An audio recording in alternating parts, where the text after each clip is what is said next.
Let's begin here. A senior United Nations human rights official has left his post, citing the UN's failure to prevent what he refers to as a genocide of the Palestinian people in Gaza. The former director of the New York office of the High Commissioner of Human Rights, Craig Mokhiber, wrote a letter to the High Commissioner for Human Rights arguing that the wholesale slaughter of Palestinian people rooted in an ethno-nationalist settler-colonial ideology left no room for doubt that this was a textbook case of genocide. His departure comes as Israel confirmed that it was responsible for a deadly strike on a Gaza refugee camp that killed at least 50 people and injured 150. Israel says its strike on the Jabalia refugee camp in Gaza was to target and kill a senior Hamas commander. A strike, it says, caused the collapse of an underground tunnel structure situated under the camp. And while outrage grows in the region and beyond, Israel's closest ally said Tuesday it was not in a position to comment. I'm not going to offer commentary on every strike. We're just not in a position to do so from a podium here without information that we have verified on our own. I would just reiterate what I have said before, which is, of course, Israel has the right to defend itself. We have talked with them about that right, and we've talked about it publicly. But as we have said publicly and have also communicated privately to them, they also have the burden and the responsibility to exercise that self-defense in a way that minimizes civilian harm. Anti-war protesters calling for a ceasefire interrupted the U.S. Secretary of State Tuesday during Senate testimony on funding requirements for Israel's defense, with protesters raising their red-painted hands, symbolizing blood, as Washington's current posture remains unwavering. I also hear very much the passions expressed in this room and outside this room. All of us are committed to the protection of civilian life. All of us know the suffering that is taking place as we speak. All of us are determined to see it end. But all of us know the imperative of standing up with our allies and partners when their security, when their democracies are threatened. That's what's happening now. We stand resolutely with them, even as we stand resolutely for the protection of innocent civilians. While at the United Nations, a firm rebuke of the Security Council's inability to act. Solving the Israeli-Palestinian conflict was always described as elusive. But it has not been elusive. It has been repeatedly and deliberately neglected, cast aside as something no longer necessary and almost ridiculed. I hope that now, amidst the horrors of war, we can at least see how grave a miscalculation that has been. There will be no peace in the region and in the world without a just solution to the Israeli and Palestinian conflict, including the end of the Israeli occupation. The gravity of this moment cannot be overstated. The choices that the 15 of you make or fail to make will mark us all and for generations to come. This while the outgoing director of the New York office of the High Commissioner for Human Rights, Craig Mokhiber, wrote a scathing letter to his boss, pointing to the wholesale slaughter of Palestinians and the targeting of civilians and civilian infrastructure as a textbook case of genocide, accusing the governments of the United States, the United Kingdom and much of Europe of complicity in the horrific assault while providing political and diplomatic cover for Israel, an issue raised with the Secretary-General's spokesperson. There was a letter sent by a staff member of the Human Rights Office, but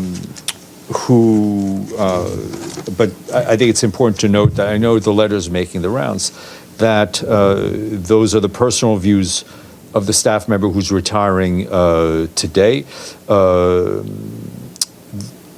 and those are his views. I mean, the views of the office are reflected in all the public statements coming out of that office. The death toll on both sides now exceeding 10,000. Of that, more than 8,500 Palestinians, 70% women and children. Dujarric also explained that the designation of genocide needed to be made by a competent legal body and was not something the UN Secretary-General had the legal authority to make within the UN context.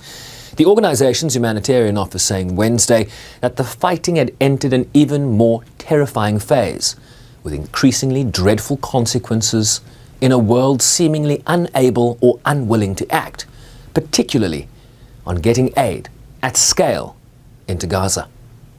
Sherwin Bryce-Pease, SABC News, New York.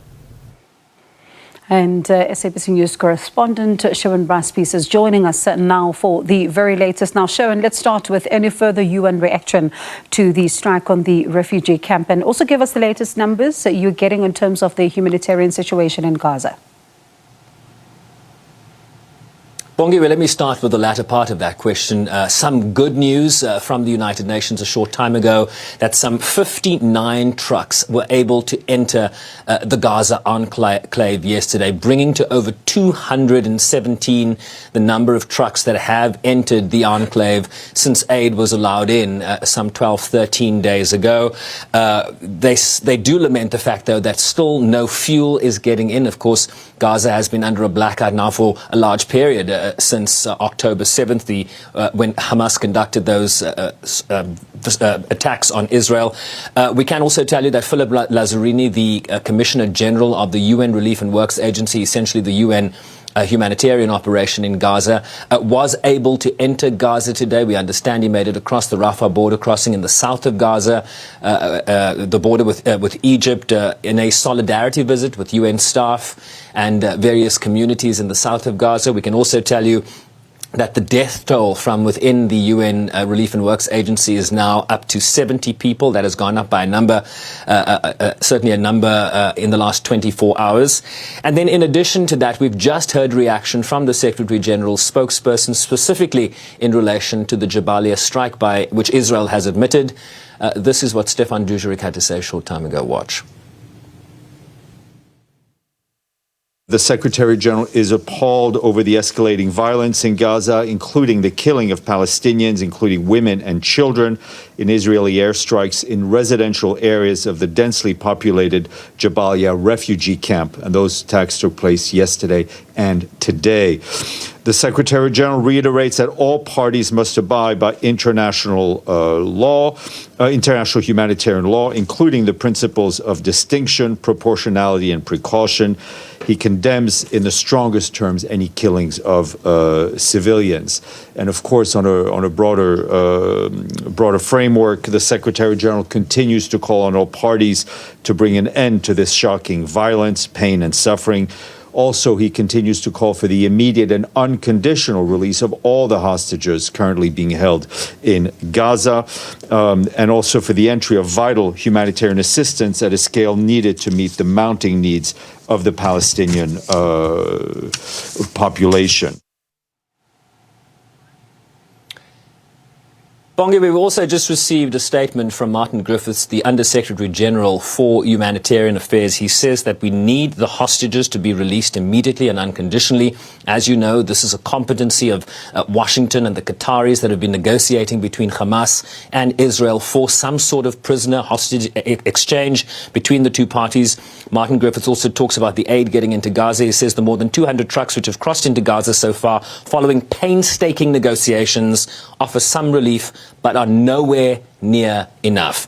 We need the warring parties to agree to pauses in the fighting. This is the only viable option to get relief items into Gaza right now. So the United Nations quite unequivocal. They want a ceasefire. In the absence of a ceasefire, they want humanitarian pauses so that they can get this relief into Gaza, which, of course, has been sitting and piling up at the Rafah border crossing in the south. And it's relief that is desperately needed on the ground, Sherwin. And I wonder if there have been any further reaction to the departure letter of the senior UN human rights official, Craig Mokhiber, who, citing in his letter that the UN is failing the Palestinians, that what Israel is doing in Gaza is a textbook case of genocide. And to quote, he says the settler-colonial project has entered its final phase towards the expedited destruction of the lost remnants of indigenous Palestinians in that region. He's certainly not mincing his words, is he? Yeah, and I think in many ways, speaking for many United Nations officials, they might not be able, as he has been able to go on the record, they're not retiring, they're not, stepping away from their positions. But I think Craig Mokhiber is speaking for a lot of people that are very frustrated by the inability of the United Nations to act here, right? And what is the United Nations? The United Nations is not the UN Secretariat only. It is also the makeup of member states. And we often hear from UN officials that the United Nations is as effective as the collective of its member states. And unfortunately, we've seen the Security Council, after 4 attempts, now considering a 5th, unable to reach consensus on a legally binding resolution that would demand of a member state, in this instance Israel, that it act in a certain way, right? But there's also no guarantee that even if they were to pass a resolution, that Israel would comply with what that resolution says. The UN officially responding here says Mokhiber retired. He didn't resign. He had notified the organization months ago that he would retire November 1st, which is today. The views expressed are his views, not the views of the High Commissioner for Human Rights or the UN. The SG does not have the competency or the authority to designate genocide. It has to be done by a legal body. So essentially the UN is saying, we're not saying it's not genocide. We just don't have the authority to make that determination, Bongiwe. And Sherwin, of course, this is happening as much needed aid on the ground is still, just a drop in the ocean, as some have said. You think about the fact that fuel is still not being allowed in. So let's see then what happens on this one. And we are expecting protests on the sidelines of the AGOA Forum at the weekend, from some of those who are sympathetic to the cause of the Palestinians. So let's see what happens then in that regard. That is SABC News Correspondent Sherwin Bryce-Pease. Bring us the very latest. He says some 59 trucks have now been allowed in, bringing the number to over 217 trucks who have now entered the enclave. And of course, there's still no fuel that is still making its way into Gaza.